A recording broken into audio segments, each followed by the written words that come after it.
নমস্কার বন্ধুরা, আজ একটা নতুন রেসিপি নিয়ে চলে এলাম আপনাদের কাছে। যেহেতু আমার একটা ছেলে আমার কাছে কাজ করে, ও বলছিল ওর নাম বানু। তো বললো যে দাদা আজকের ওল চিংড়ি খাবো, তো তার জন্য ওল চিংড়ি বানাচ্ছি। বাজারে তো চিংড়ি মাছের দাম অনেক, তো তাও ছেলেটা যখন বলেছে তার জন্য চিংড়ি মাছটা নিয়ে এলাম। তো দেখুন আপনারা ওল চিংড়িটা কিভাবে বানায় আপনাদের বৌদি।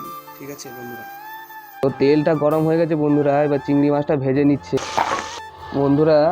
এবারে চিংড়ি মাছটা ভাজা হচ্ছে, দেখুন কত সুন্দর কালারটা হয়েছে। চিংড়ি মাছটা ভাজা হয়ে গেছে, তো কড়া থেকে তুলে নিচ্ছে। এই কড়া আর একটু তেল দিয়ে দেবো, তেলটা শর্ট হয়ে গেছে যেহেতু, আর একটু হালকা তেলটা দিয়ে এবার মশলাটা তৈরি করব ওল চিংড়ি করার জন্য। প্রথমে একটু চিনি দিয়ে যাচ্ছে যেহেতু কালারটা ভালো হবে, দিয়ে এলাচ তেজপাতা, তারপরে যাচ্ছে বন্ধুরা পেঁয়াজ বাটা, যাচ্ছে টমাটম, দেখুন বন্ধুরা টমাটমটা দিয়ে দেওয়া হচ্ছে এবারে। তারপরে যাচ্ছে আদা রসুনের বাটাটা, তাটাকে কষিয়ে নেবো ভালো করে। এবার দেওয়া হচ্ছে হলুদটা, পরিমাণ মতো হলুদটা দিতে হবে, হলুদ গুঁড়াটা।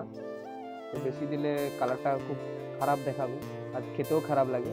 তারপরে যাচ্ছে লঙ্কা গুঁড়ো, ওটাও স্বাদ মতো দেবে, নাহলে বাচ্চারা যদি খায় বা কেউ, তো ঝাল লাগবে প্রচুর। ওলটা দিয়ে দেবো যেহেতু একসঙ্গে কষতে হবে, তো ওলটা দিয়ে এবার ভালো করে কষে নিতে হবে বন্ধুরা। এবারে নাড়িয়ে দেওয়া হয়েছে ওলটা দেওয়ার পরে, এবার ঢাকনা দিয়ে 2 মিনিট রেখে দেবেন, তাহলে মশলাটাও সুন্দর কষানো হয়ে গেছে। এবার ঢাকনাটা খুলে এবার একটু হালকা জল দিয়ে মশলাটাকে নাড়িয়ে, এটা খুব দারুণ আসছে কিন্তু পরে কী হবে জানি না। আমরা তো জানি না যে মশলা শুনলেই বোঝা যায় যে মশলাটা রেডি হয়েছে কিনা। তোমার বৌদি শুনছে তাই জন্য দেখালাম আপনাদেরকে।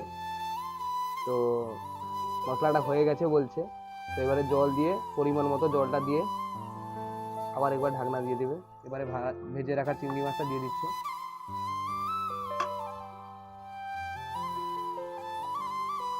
চিংড়ি মাছটা দেওয়ার পরে একটু নাড়িয়ে ঢাকনাটা দিয়ে দেবে।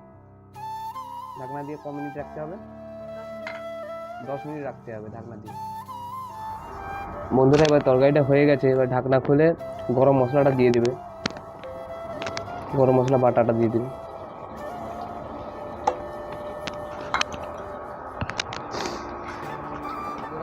রান্নাটা হয়ে গেছে, এবারে বানুকে খেতে দেওয়া হচ্ছে। বানুর ডিশ প্রথমে যাচ্ছে। আপনারা দেখুন, ভিডিওটা যদি ভালো লাগে লাইক কমেন্ট শেয়ার করবেন আপনারা।